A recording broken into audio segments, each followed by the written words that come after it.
And this is the people that are running our country, our place, our lives. And you're telling me we can't do better than that? Of course we can. Easily. We need to not be afraid. We need to not be afraid. A united Ireland is not something to be afraid of. It is an opportunity. Hey everybody, welcome to Politics, Culture and Some Other Shit. Hope you're well. This Monday the 3rd of October. This is going to be a standalone podcast about the Ireland's Future event. But before we get to it, like, share, subscribe, do the thing, share. You can follow me on Instagram, Twitter. God help me, there's a Facebook page. And if you want to lend me your support, you can head over to Patreon, where you can support what I'm doing here for as little as £1 a month. If you do that, thank you very much. It would be really, really cool. Before we get to it, I played a gig in Fealties on Saturday night. It was great. It was lovely. We solo gig, my new sort of solo material. It's very, very different from the Bonnevilles, as you know. And it was great. It was really, really nice. It was lovely. There was a lot of people. A small, tiny wee room, like a tiny wee room. And a lot of you guys came to see me. Rev came, and some of my friends from up in Bangor, Jeroen and Eleanor, and Mandy Bingham and Graham Bingham were there, and others, the Dirtbirds. It was just fantastic. So it was great. Thanks to all of Fealties. Thanks for Stephen McCartney. He's heading to LA soon. Best of luck to him going over there. And he's releasing his new King Cedar album soon, so I can't wait to hear that. He said he's going to send it to me. And then just to let you know, I've booked a date in the Sunflower Bar Sunday the 29th of January. So I'm going to be doing that with a full band. So it's going to be exciting. I'm going to have a piano player, a pianist as they're known. Laura Kerr, my cousin's going to play the fiddle. My daughter Summer's going to be on bass, and I'm going to be looking at getting a percussionist in. So I don't know what that's going to look like just yet. Still working on that. But so that's going to be good. I'll announce that officially soon. We'll get the ticket links up and all the rest of it. I will throw that up to my patrons first. So if you guys, I'll give you a wee discount as well. So if you guys want to, when I announce that, there'll be a special discount link for my patrons. You guys can get in, it'll be like half price. So that's just another wee way I thank my patrons whenever I can. And I also, on my Patreon page, I uploaded some, stuck up a download link for my patrons to download some music that I did for Liberty's Whiskey. But then I opened it up, I went, I'll give it to my patrons. And then I went, fuck it, I'll just give it to everybody. So you can go to my Bandcamp and you can download those wee tracks. They're very funky and groovy.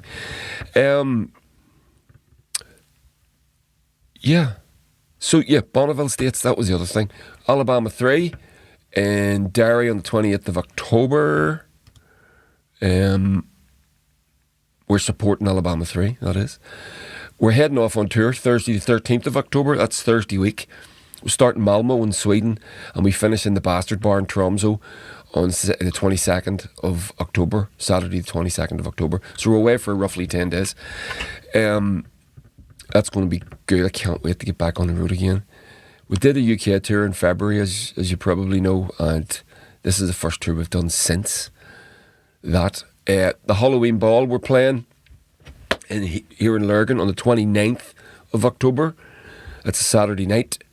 Then Sean Haggerty, the comedian, is going to compare that. And Papaluna have been announced as the support. So that's Phil Woolsey's band, Acts of Joyrider, and they're great.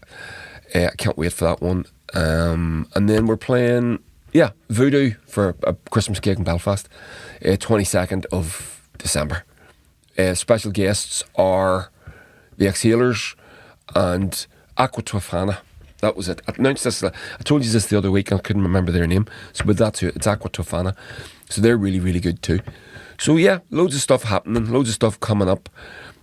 But none as exciting as this. So, the Ireland's Future event. I couldn't go to this, as I said, because I was gigging on Saturday night. And I had work to do. But I just couldn't do it. I couldn't get to it. So there it is. It was at the Three Arena. There was 5,000 tickets released, and they all went. There was 5,000 seats, and it was sold out. And that apparently to some unionists is the definition of a complete fucking failure. But, so this was the quality of the conversation that was being had. So you can see on the screen there, I'll read the contributors on the day.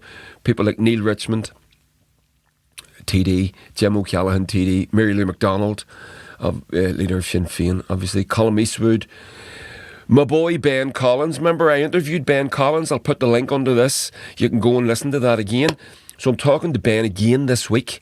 So I asked Ben on my last time I spoke to him, could we do a wee follow-up closer to the time of the release of his book, and he agreed. So I congratulated him on his contribution to this. I'll show you where you can listen to watch this, by the way. It was all videoed. And he said, listen, why don't we do that follow-up? So I've reached out to Ben with some options for us to do a wee chat. And if you have any questions, I'll throw this up as soon as we pin it down. I will put it up. If you have any questions for Ben, fire them at me, please. It would be great.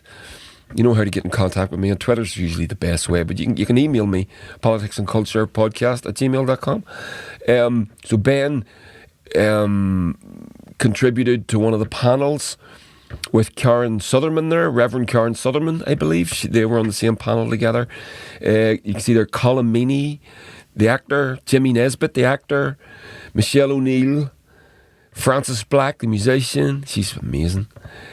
Amanda Ferguson, the journalist, who I'm going to be... So I'll talk about this later, but I'm hoping to talk to Amanda on the 23rd of November, because they're having another one of these events at the Ulster Hall. There we go. So stick that in the diary. I'm going to this. I've already booked it off, that I've got nothing else to do. No gigs, nothing. It's a Wednesday night, 7 p.m. in the Ulster Hall.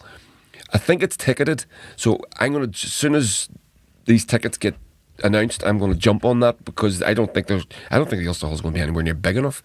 But so it's just the same sort of thing. All the speakers are yet to be announced and everything, but I'm going to go nonetheless. And my buddy Sarah O'Neill she was at this one in Dublin, so she's going to this as well, and with her, and Amanda Ferguson is her pal, so she's going to that as well. And I'm going to grab a chat with them. I'm going to meet them earlier on the day, and we'll have a bit of a convo. So I'll get you. I'm going to record all that and get a wee podcast done on that stuff. So get this booked. Preparing for a new and united Ireland, a union of Ireland, a better place for us, our children, our grandchildren to flourish. More details to follow. Planning and preparing for a new and united Ireland, Wednesday the 23rd of November, 7 p.m, the Ulster Hall in Belfast. So get on that, guys. That's important. It's really important. If you think you want to attend, and if you're listening to this podcast, I assume that you fucking do. So back to the speakers that were at the thing on Saturday. Leo Varadkar was there. Micheál Martin wasn't there. Now, I just realised that he wasn't at this. It's just, but I wonder why he wasn't there. Probably because he's a fucking Tory. Brendan Boyle, who's a representative in the American Congress. He's on the Ways and Means Committee and a great advocate for United Ireland. Has our back over there. Now, politics aside, it's weird how you do make strange bedfellows, don't you? When, you know, I'm advocating for a socialist Ireland in the vision of James Connolly, and this guy will talk about James Connolly but will big up, but James Connolly's politics are not this guy's, not most of the people on this panel's politics, to be perfectly honest. But nonetheless, you have. We'll get into it. I'll talk about it in a minute. The Honourable Martin J. Walsh. I don't know who he is. I think he might be a Canadian politician. Kiva Garland there. So that's the sort of... Donal Lunny, wow, brilliant. So that's the sort of people that were at this event, and it was really good. Now, you can watch it online. You can watch it on Twitter. What you can't watch it on is, and this is exactly why we need a united Ireland. Look at this shit. This is the sort of low energy bollocks that I fucking hate. Look at this. This is the video on YouTube. And I can't fucking watch it. Look. Preparing for a new Ireland, streamed live on the 1st of October. The video contains content who has blocked it in your country. Isn't that fucking hilarious? So, I mean, it's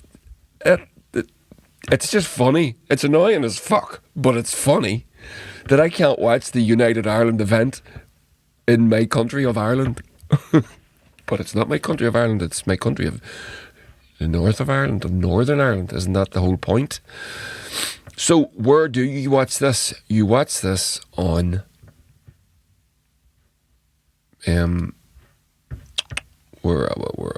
sorry, let me just, you watch it on Twitter. So there you go. You can watch it on Twitter. There's Jimmy Nesbitt, the actor. I'm going to play you a little snippet from him. He had a good, really, really good contribution, and a very where is it there? So if you go to Twitter and just search for Ireland's Future, it's called, you will get the video. There it is. There's the whole video there. Oh no. Where the hell is it? I was listening to it earlier. I've watched it. I'm actually halfway through my second watch of it. So it's on there anyway.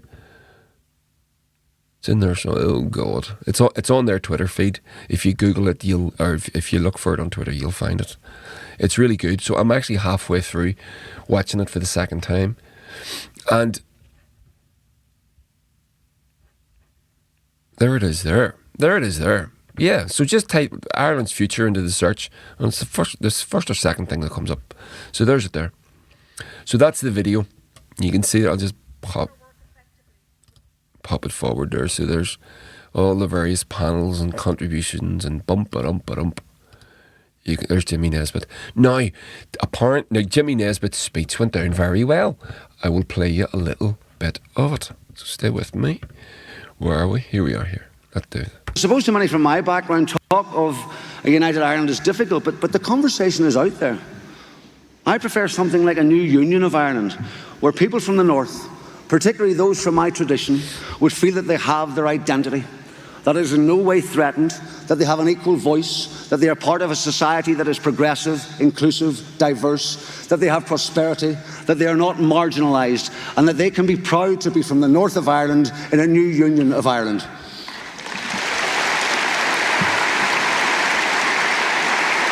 I suppose to many from my background, talk...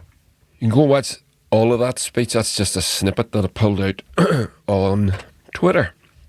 Now, as you know, Jimmy Nesbitt comes from a Protestant unionist background.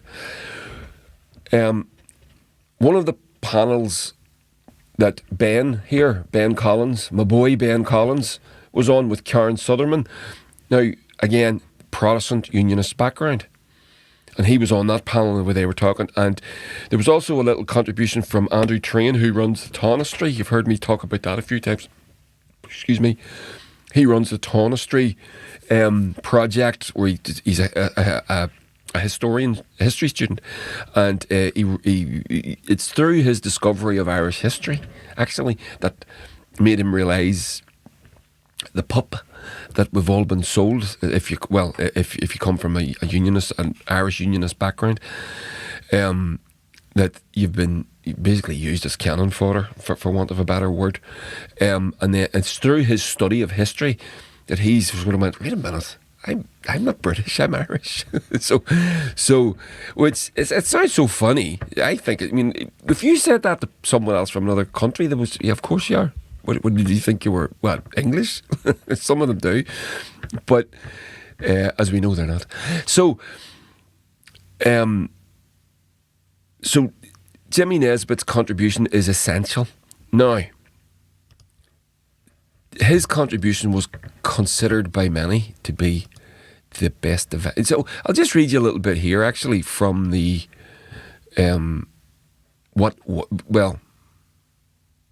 where is it? Browser. There we go. Oh, Move that over. So there's it there. So there's the event this is from the irishcentral.com. More than 5,000 people attend Ireland's Future event in Dublin, which aims to plan for a united Ireland. The conference has been described as the most significant and important event for discussing a united Ireland. Ireland's Future, a civic organisation advocating for a united Ireland, released a document hours before the event took place, claiming that a 32-county republic would cost €4 billion per year, a far more affordable than the previous estimates of $10 billion a year. Officially titled, because the financial burden, for want of a better expression, was always something, the South couldn't afford the North. A load of bollocks. That's been complete. Sinn Féin put out a very detailed document about that. It's a load of bollocks. But we'll get into it here. Officially titled Shaping a New and United Ireland, the document features inclusions from a number of academics that have participated in previous meetings organised by Ireland's Future. Previous estimates that a united Ireland would cost $10 billion per year were based on the fiscal gap between taxes collected and public spending in Northern Ireland in 2017-2018, which were totalled £9.2 billion, or €10.5 billion at the time of writing. However, Ireland's Future argues that the Northern Ireland's contribution to the UK defence spending, debt servicing costs and international services would not be relevant in a united Ireland, reducing the deficit by 25%.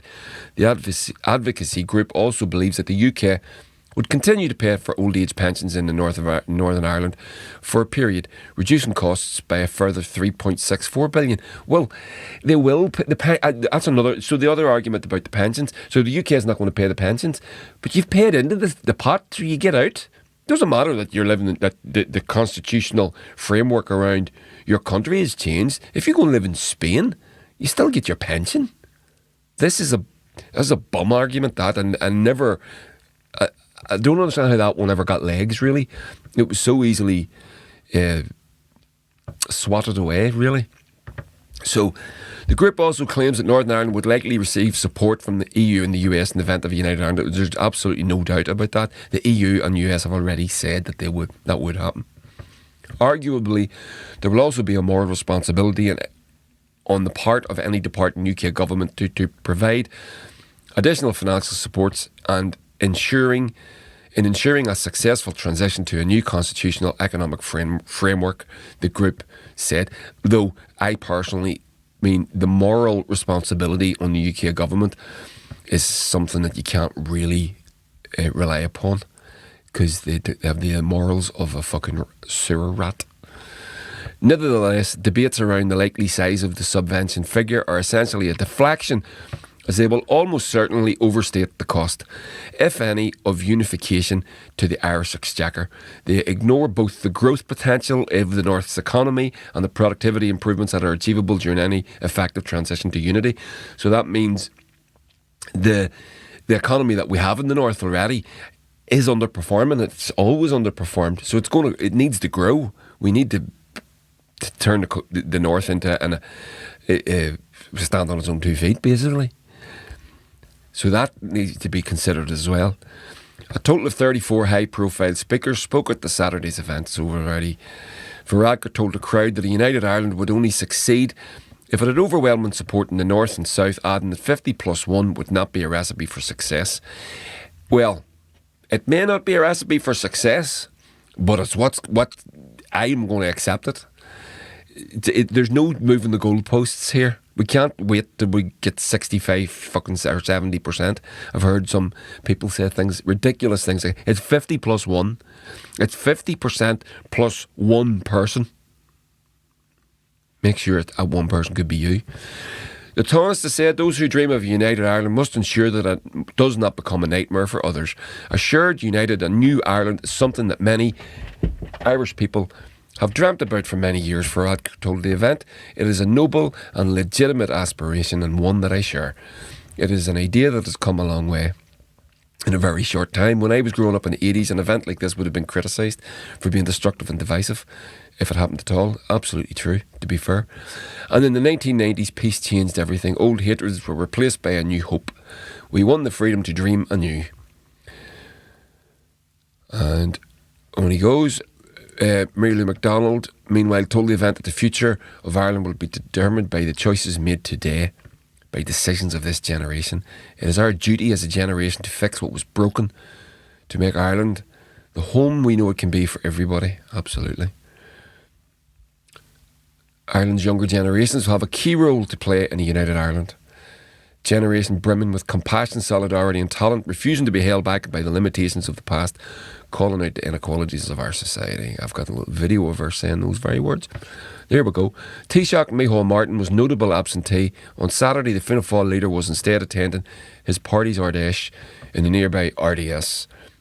Martin said he has no problem discussing the United Ireland, but added that he did not regret being double booked for Saturday's event. Fucking prick. He could have done both. What a fucking dickhead. So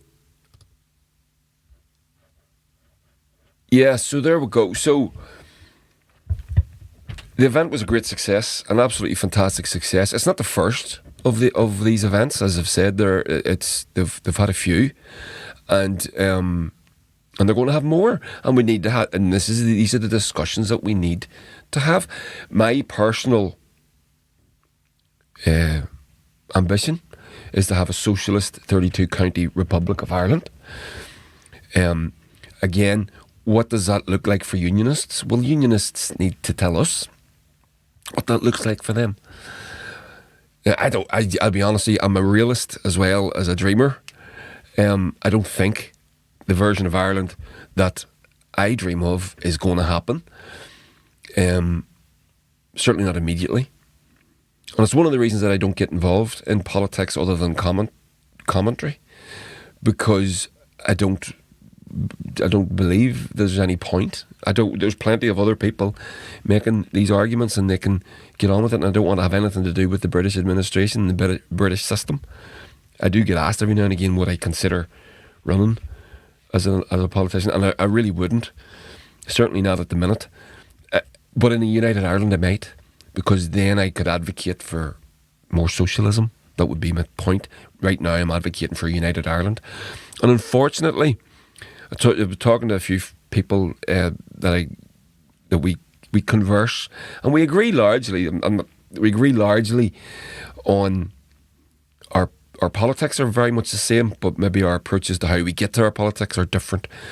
So the one particular person wrote this event off as the establishment getting itself ready, and which it is. They're not wrong. That is a true sentiment, true statement. But we need to make sure that the new Ireland has the things that we consider to be essential. So this is my opinion, All Ireland Health Service needs to priority. We need to sort out the housing crisis in the south especially, and we need to connect the other parts of the island that are disconnected. More infrastructure improvements, rail, road, internet, etc., etc. And Ireland is a member of a neoliberal project. This is what it is. It is as much as we think we might be socially progressive, which we are, relatively speaking. Ireland is still it's that fucking horrible tax haven-y thing going on. It's corrupt as hell. No more corrupt than the English. In fact, I would say less. But not by much, if at all. So there are plenty of issues to sort out. My solution, my opinion is, let's get united first, and then we can work on the others.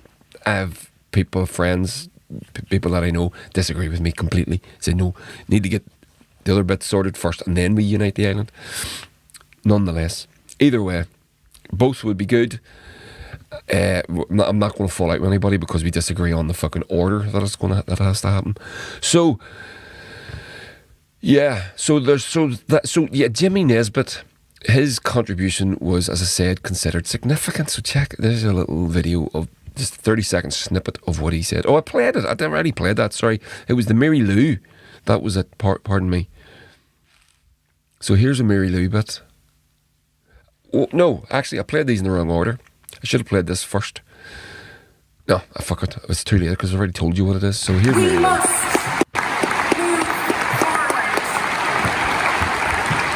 We must move forward. We must unite. We must build our new Ireland. Because for far too long, Ireland's progress was held back by the oppression of second-class citizenship and by the politics of them and us. And there is no doubt, and a matter of historical truth, that we have had very different experiences, different perspectives, different traditions. But in the end, there is no them. Only us. Us who call Ireland home. And Ireland's future will be determined by choices made today, by decisions of this generation. So the question before us is clear, and it is this. Do we remain hemmed in by the narrow boundaries of the past, by a dogma told to our parents and grandparents this far and no further? Or do we together choose ambition, courage, and the belief that we can build anew? I think we should choose courage. I think we should choose ambition. I think we should choose hope. I think we should choose a united Ireland. Yep. And on that point, I don't think we have anything to be afraid of. I really don't. I refuse to accept that we can't do better than the Tories. I don't accept that as an argument. I don't. It's to me that's ridiculous and at worst cowardly. I know a lot of people in the South are concerned about loyalists and loyalist terrorism. Well, my point on that is that the loyalists were fucking carried to every murder that they did by the British security state. MI5, the army and the police. They won't have any say in a future Ireland. So I would urge you to not consider that to be a thing to worry about. And we can stuff their fucking mouths full of gold anyway, because that's works for them. You just buy them off. That's disgusting. It is disgusting, but that's what happens. And if we want to shut them up, that's what you do.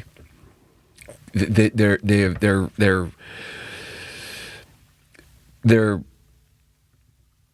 morality and their politics it all has a price. And so I wouldn't be concerned about that. Now, again, on the other thing, we can do better than the Tories. We can do better than this. I could do better than this with my fucking eyes closed. We've gone from... let's just take the past 10, 12 years even. Financial crash in 2008 was caused by right-wing neoliberal politics and corruption and greed. Straight into a fucking decade of austerity brought on by the Tories. We've watched them crucify one incompetent leader after the next until we've now ended up with the most incompetent of them all, Liz Truss. Still hard to believe.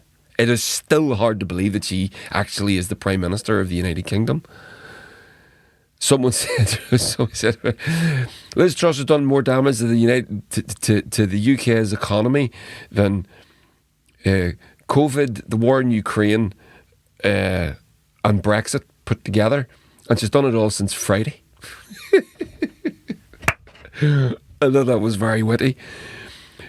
Gone through a decade of austerity, straight into Brexit, which we didn't vote for. supposed to be living in an economy. We go and invade other people's in a democracy. We go and invade other people's countries in the name of this blessed democracy. We don't get to vote for that shit. We don't get to vote for the Prime Minister. We don't get to vote. We get to vote nothing. We don't get to make any decisions in our own lives. We send advocates like people like Colm Eastwood and Naomi Law, Lyons, have they any MPs? I'm not sure. They send them over to Westminster to advocate for us, and they go. I wouldn't go. I would personally agree with the Sinn Féin position. I wouldn't be seen dead in the fucking place. I don't think there's any point. The Sinn Féin say themselves, we don't want to have any say in running English affairs. That's for English people to do themselves. And the same applies to us here.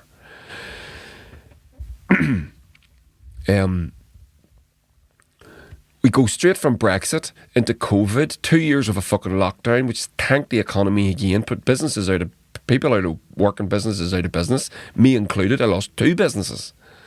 My band, we're still working hard to get that back to where it was.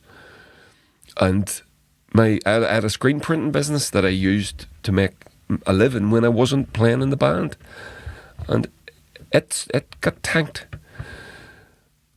And now we've gone straight out of that into this Russia-Ukraine proxy war, which is now escalating to, it looks like it's going to be it could end up nuclear fucking holocaust. No one's advocating for peace, which is insane. All being led by the Tories as well, by the way. The Tories are the lapdog, the British are the lapdog of the Yanks. So they're doing the Yanks bidding. Boris Johnson goes over there in May and actually told Zelensky to stop talking to Putin when they were talking about a peace deal, which is now official. It was considered conspiracy theory at the time. It's now been acknowledged that that did happen. Zelensky and Putin were talking in May, and Johnson told them to stop because the Yanks sent Boris as their advocate to tell him to stop. No one's talking about peace. And this is the people that are running our country, our place, our lives. And you're telling me we can't do better than that? Of course we can. Of course we can. Easily. We need to not be afraid. We need to not be afraid. A united Ireland is not something to be afraid of. It is an opportunity. And we can make the most of it. We can take it, grab it by the fucking throat, and shake the new Ireland that we want to see out of it. I'm not afraid of it. I'm not going to be afraid of it. I am not worried. I'm not worried about loyalists. I'm not worried. Unionists and Protestant people need to step up and have the conversation. This ball has started rolling. And to answer the question of this podcast, was this event ground zero for a united Ireland? Was this the moment when people are going to look back and say this happened and that was when it started? I've been talking to a few people who think it was, people who were there. And again, I'm going to be going to the next one in the Ulster Hall. I can't wait. Actually, I'm very excited to do that. Don't be afraid. Don't be afraid. There's nothing to be afraid of. We cannot run this place any worse. If we run it just the same, what of it? If we run it just as badly as the rest, what of it? Maybe our children will come up and replace us and they'll make a better fist of it. But we can't do it any worse. And I'm not afraid. I would take it in the morning. I really would. I still think we can do, unprepared, I still think we could do better. So, yeah. So there we go. So, back to Jimmy Nesbitt. So, this is great. This is good. This is what we need. We need, again, I spoke about this in the podcast in the recent weeks. My vote's already been counted. In the big tombola of votes, mine's in there already. And these guys, these politicians, they know that. It's not me that needs convinced. It's other people. As many small N nationalists as possible, and you need to get off the fucking fence, people. Seriously, it's time that there's no more small N nationalists anymore. You just need to call yourself a nationalist, and you're voting for United Ireland if you get an opportunity. And it's the people from the Protestant and Unionist community that we need to convince as well. More so, I would say. So, yeah. So Jimmy Nesbitt, there we go. This is an article from the Irish Examiner. Jimmy Nesbitt. Debate on Northern Ireland's future should be led by people, not politicians. Nesbitt, who comes from a Protestant Unionist background in County Antrim, told the Ireland's Future event he remains unsure about the arguments advanced by nationalists, but said he was open to an informed discussion on the issues. The argument's there to win. He told an audience of around 5,000 people inside the Three Arena that the phrase United Ireland was viewed by some unionists as incendiary, and suggested the term Union of Ireland might be more palatable as a concept for people from his community. Listen, I don't want to call Ireland a Union of Ireland. I want to call it Ireland. But we need to have these conversations. And as well as that, we need to talk about things like the flag. What does the flag look like? The anthem. NATO. Why NATO? Well, Ireland is neutral. Ireland isn't in NATO. But Northern Ireland is technically because United Kingdom is. Right? These are conversations that we need to have. Now, my opinion, NATO, stay out of it. Not only stay out of it, we should fucking disband it. It's a disgrace. A club, a war club, that's all it is. The flag, the tricolour, is a beautiful concept, but it was never acknowledged by the Unionist Protestant people of the North. I heard Jamie Bryson there, again, I don't follow that fucking clown, but other people that I do follow, and they do comment on some of his fucking musings. And so I see it. And he said something along the lines, the Irish flag, the green, white and gold. It's not green, white and gold. It's green, white and orange. He won't even say it. They won't even say it. People like him won't even acknowledge that it's green, white and orange. Orange for the orange people. Green for the Irish people, and the white is the peace between the two of them. It's a beautiful concept. It's boring as fuck to look at, but it's a beautiful concept. It was never acknowledged. So if it changes, I would be prepared to see it change. A lot of people won't, and I understand that.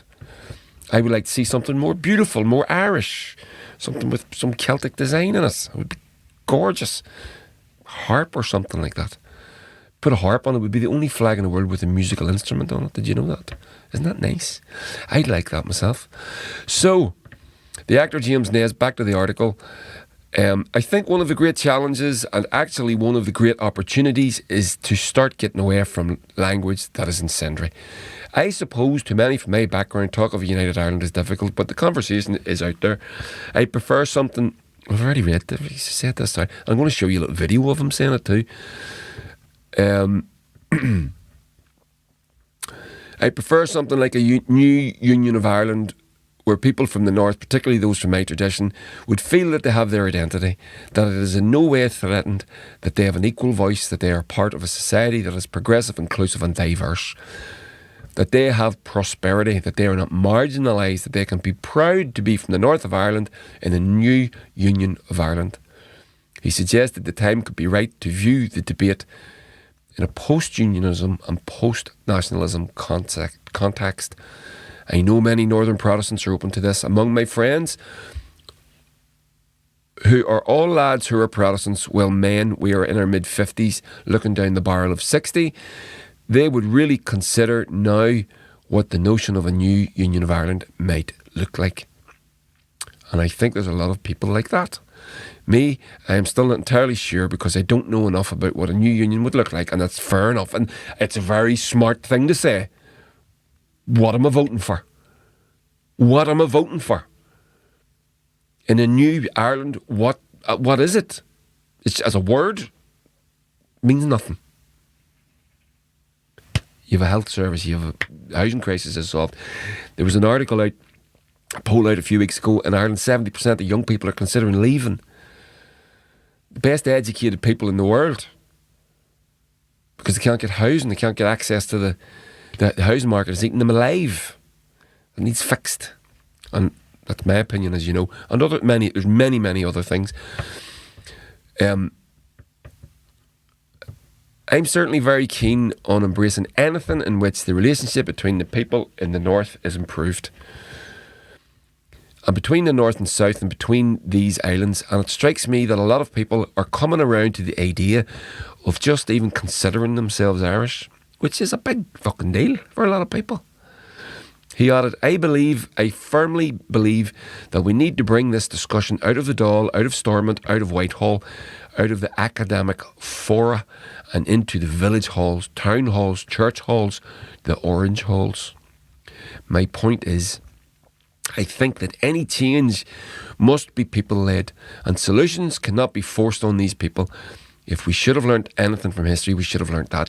Solutions must emerge from a public discussion of the options for the further constitutional governance of the island and its relationships with our friends in the rest of the British Isles and the European Union. I would also include in that discussion the Irish diaspora across the world, a debate that I do not believe we have ever had. Politicians may point to a political mandate giving them the power and responsibility to lead, but people can only vote for what is in front of them on a ballot paper. I believe that it is time to ask wider society, outside of the ballot box, what way it wants to be governed. He added, in my view, we have far too long focused on the differences that keep us apart and failed to explore the common ground, those views, issues and problems that we share. As a society, we need to build on that common ground, explore what a shared island means, and let any discussion on a future constitutional arrangements emerge.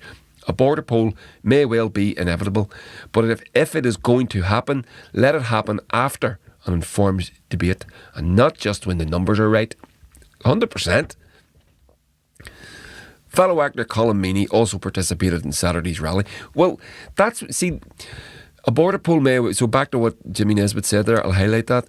A border poll may well be inevitable, but if it's going to happen, let it happen after an informed debate, not just when the numbers are right. That's what this is. It's literally what this is about.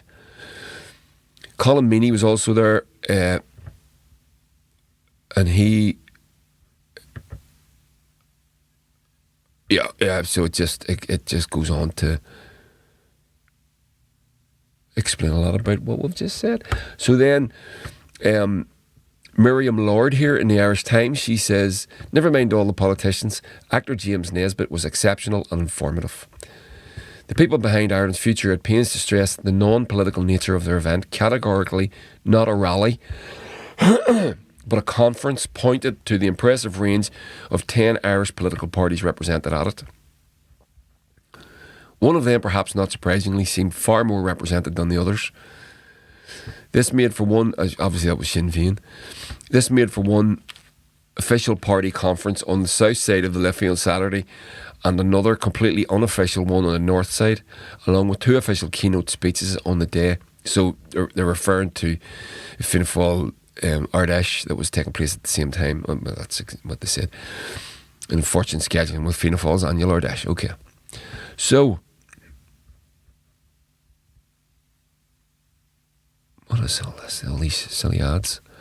It would have been easy to dismiss Ireland's future extravaganzas as an elaborate nationalist talking shop on how to best to bring about the reunification of Ireland.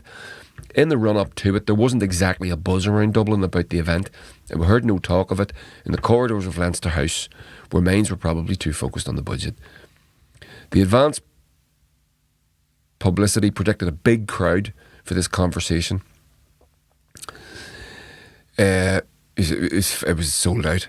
Crowds milled around the Docklands venue before the 1 p.m. start. 3 long queues snaked around the concourse. Okay, so get to the fucking point of the article. You get paid by the word. Where's the bit about there? Right at the very end. Unbelievable. Last paragraph. To end with Mary Lou would have been a high note for most people in the arena, but the official keynote address was still to come, so people stayed to hear actor Jimmy Nesbitt from Coleraine. His speech was exceptional, inspiring, informative and entertaining. I think we're standing at a profound moment here in the history of these islands. He said, I would describe myself as an Irishman from the north of Ireland who in no way refutes or shies away from my Protestant culture, but nor does it define me, and nor do I deny my Catholic friends their culture. I suppose many from my background talk of United Ireland as difficult, but the conversation is out there. Let that new voice emerge and let this opportunity not slip. Absolutely. I suppose too many from my background talk of a United Ireland is difficult, but the conversation is out there. I prefer something like a new union of Ireland, where people from the north, particularly those from my tradition, would feel that they have their identity, that it is in no way threatened, that they have an equal voice, that they are part of a society that is progressive, inclusive, diverse, that they have prosperity, that they are not marginalised, and that they can be proud to be from the north of Ireland in a new union of Ireland. Mm-hmm. And all of those things that Jimmy Nesbitt is advocating further, is questioning, are all more possible in a United Ireland or a new Ireland. A Union of Ireland I'm not keen on. I would say no to that myself. But so Mary Lou McDonald, so there's Colin Meaney. He had a good discussion. He was basically being interviewed. So there he is. He says young people are flocking to Sinn Féin. Oh, stick this up on the screen for you. Young people are flocking to Sinn Féin because Fianna Fáil and Fine Gael governments have not worked. Colin Meaney has said.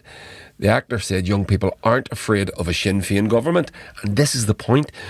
Do you remember when young people are voting for Sinn Féin in huge numbers? I mean, massive, like that 18 to 35 category that I am sadly not well out of.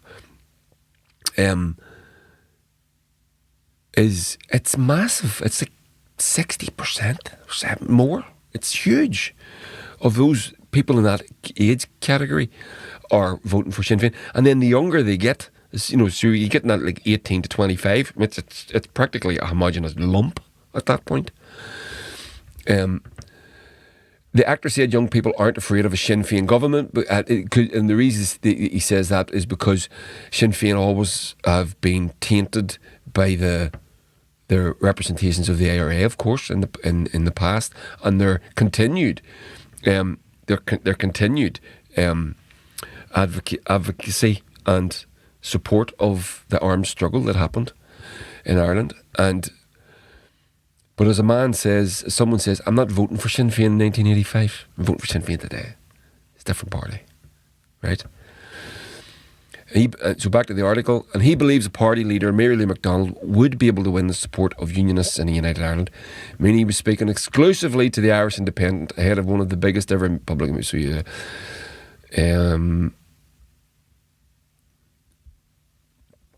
Meaney said he agreed immediately to be a part of the event because he feels it's time to have a debate about reunification. He said he would like to see Ms MacDonald as Taoiseach. I would certainly like to see a Sinn Féin government. I think their policies generally, not just in relation to United Ireland, are a lot more progressive than either Fianna Fáil or Fine Gael. Fianna Fáil, Fine Gael have been in power for the entire existence of the state. They have had more than an ample opportunity to put into practice their policies. They haven't worked either economically or in terms of the issue of the border. It's time for change. Young people are aware of that. Young people aren't afraid of that. Yes, and neither they are, and neither they should be, in this correspondence opine. So you can see, giving you a bit of a snapshot there. I'm just going to shut down a few of these browser windows because if you're trying to get your browser window open, it won't work because I have them all here. So Emma de Souza, she's a great one as well. I'd love to get a chat with her sometime. Ireland must prepare for the prospect of a border poll. So her opinion on the event. There was a common thread through much of the day that change is happening at a pace and that Brexit has detrimentally impacted everything. By the way, that is it. If you're going to say, is this event ground zero for United Ireland? I would say, if not this, Brexit. Everything changed with Brexit. Everything changed. The weekend's event follows historic census results in the north that showed for the first time that since Northern Ireland's creation, Catholics outnumber Protestants. However, religion and religious upbringing cannot be used as barometers to measure support for constitutional change. Each of us is made up of a complex amalgamation of values and positions. Religion, identity, political ideologies coalesce with our lived experiences and form a rich, complex tapestry of beliefs. Actor James Netway, when we've heard what he said. A majority in the north no longer consider themselves British, paving the way not just for a more plural society there, but potentially for a new Ireland. The long-awaited census results revealed that only 32% of people in Northern Ireland identify themselves as British only, an 8% decline. Spoke about this last week, right? From the previous census held in 2011, while Irish only increased from 25% to 29%. Yeah, so just get on down to the... Who's that stand beside Colin? All right. So, she finishes here by saying, interpretations aside, one thing is abundantly clear: the tide is turning. As Northern Ireland continues to develop a rich, diverse demographical makeup, it will increasingly seek to unburden itself from the weight of perpetually dragging politics of the past along with us into the present.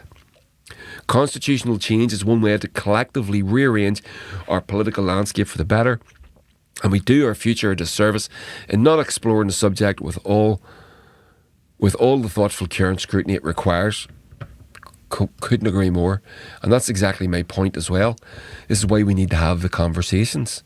We need to speak up, and we need to understand this. We've got an opportunity to do something that nobody has ever done. Us, you and me, you listening to this, you looking at this. If you're Irish, we have an opportunity to do something that no one has ever done. We're getting an opportunity to directly choose and have a voice in what our country is going to look like going forward.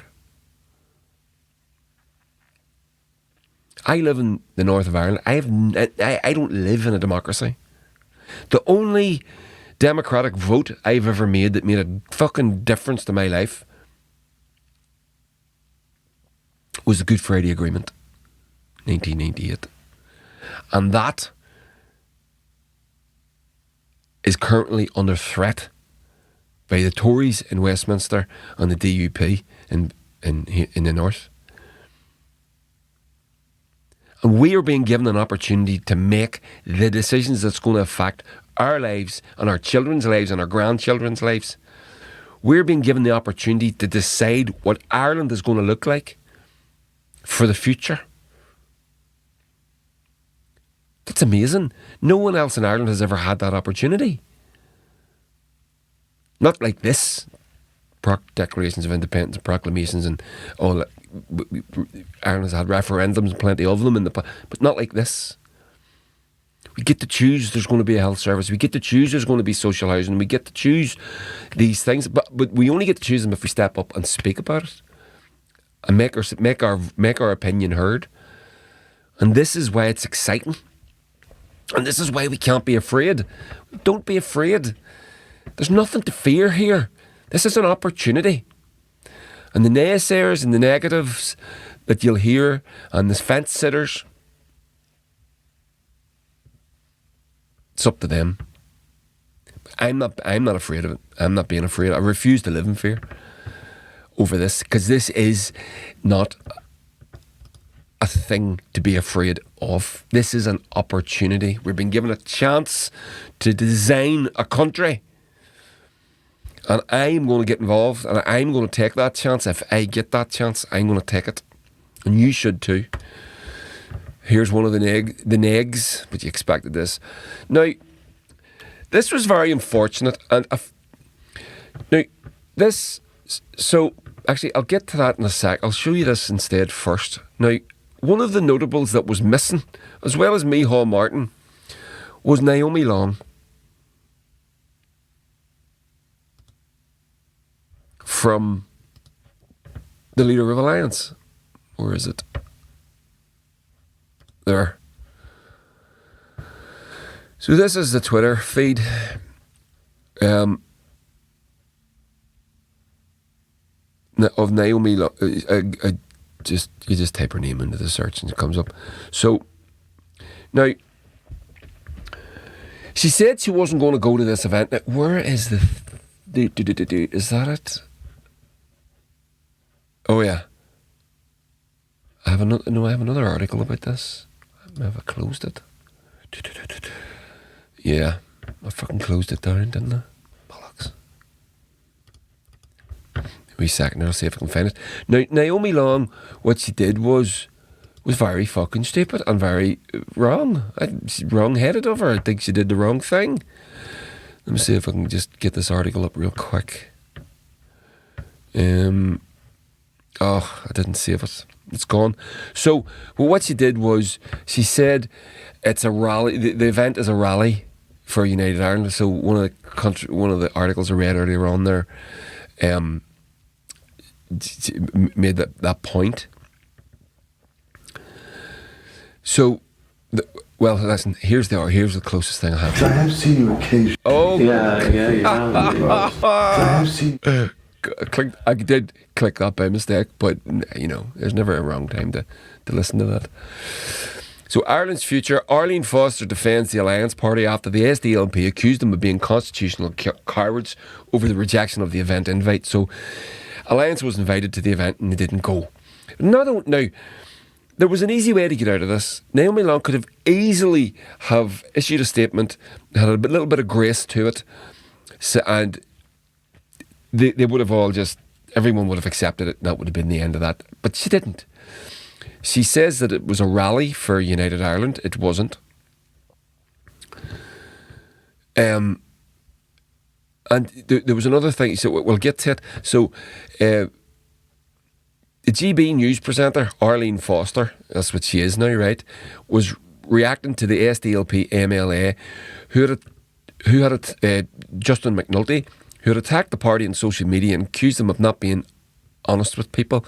In the second post, they also said they were constitutional cowards without the courage of their convictions. A claim Mrs. Foster criticised. In her response, she replied, "I am not sure calling an entire political party cowards is going to make them change their minds. Shared Ireland, anyone? Hashtag Together UK," which is the counter. So Arlene Foster, I'll tell you about that in a second. She's setting up a counter event to counter the Ireland Together, Ireland's Future events. So criticising Mr. McNulty, they're trying to play one side off each other. The SDLP have always been proud. Where is the comment? Let me get to it.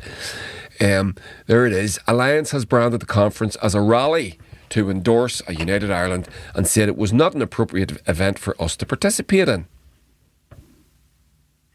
A statement from the Alliance Party said it continues to engage in discussions around the future of these islands on a non-prejudicial basis, including a recent panel event for Ireland's future and through the Seanad Éireann consultation on the Constitution of the future. Okay. However, we felt the nature of this event, a rally to endorse a United Ireland, it was not an appropriate event for us to participate in. This was explained to the organisers, who understood and respected our decision. Mr. McNulty continued his online attack. Online attack? What a load of bollocks. Online attack. The future of this island can only be agreed through discussion, interaction and honesty. You cannot build a bridge from the middle. Very good. His party's deputy leader, Stephen Farry, speaking to Nolan, said his party is happy to take part in dialogue. We're not snubbing Ireland's future. We've engaged with them in the past and will continue to do so. Yeah. So there we go. It's a shame they didn't, and it's going to cost them a few transfers. A lot of nationalists transfer to Alliance for whatever fucking reason. And, well, for whatever reason. We know why, there's good reason for it. But they're not going to get a lot of those transfers. If in the next time there's an election, there may be one sooner than we think. The Tories have said that if we don't have a Stormont up and running by October the 29th, I think it is, they're going to call for an election. So here is Arlene Foster, her response to the Ireland's Future campaign. Arlene Foster says, United Ireland can be depressing for unionists. United Ireland campaign can be depressing for unions, but her new group will soon ramp up its own pro-union efforts. This looks like it was just sort of threw together at the last minute, but no doubt it'll be funded by vast fortunes of dark money that no one knows where it come from. The former DUP leader was speaking ahead of a large-scale summit in Three Arena. UUP MLA Tom Elliott told the newsletter he feels there would be merit in unionists staging their own similar event, which is just going to be a Union Jack Shagathon. So, yeah, so there we go. So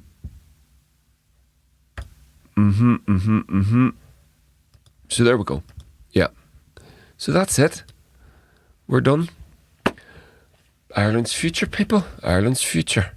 I'll throw that back up on the screen because that's important. So save the date.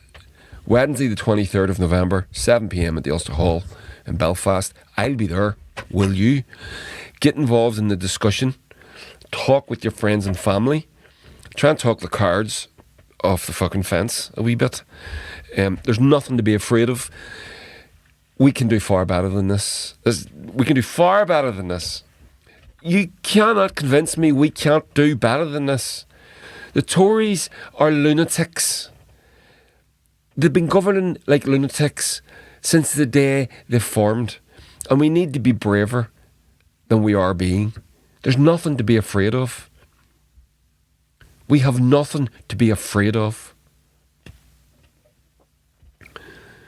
We need a new Ireland. We need to be unshackled from those psychopaths in Westminster. Unionists, Protestants, people from that background, loyalists even, all the questions that you're throwing out, well, but you aren't getting involved in the debate. So how the fuck do we know? How do I know what new Ireland is going to look like for you? What do you want it to look like? What do you want it to be? You need to tell us. You need to make your voice heard. And believe you me, your voice is a significant one. Whenever it comes to unionism in the Houses of Parliament has currently 1.8% of the vote share. It's minuscule, it's tiny, it's nothing. And getting less. In a united Ireland, unionism will have 25% of the votes. Unionism could walk straight into a new government. They could be in power straight away. And this is where it needs to go. This is the conversations that if unionism is being honest, if they're interested in genuinely representing their people, but I don't believe that they are, the DUP are the only party in Westminster that are fully backing Liz Truss and Kwasi Kwarteng's mini budget. Even the fucking Tories aren't backing it. The DUP still are. So whenever you said the DUP are representing the people, they're interested in representing the people, I don't believe them. They're not. They never have been. So, but more sensible unionists can. So there we go. Listen, I'm going to call it. I think you know my feelings on the subject. So there we go. There's a new plan and a prayer for a new and united Ireland. The Ulster Hall, Wednesday the 23rd of November, 7 p.m. I'm going to go. You should go too. Thanks everybody for listening to this podcast. It's been politics, culture and some other shit. Follow me on Instagram, Twitter, all the usuals. And if you want to lend me your support, you can head over to my Patreon. And you can support the podcast for as little as £1 a month. And I would be greatly appreciative of it. So there we go. All the best. Slán O'Reilly, everybody. Bye.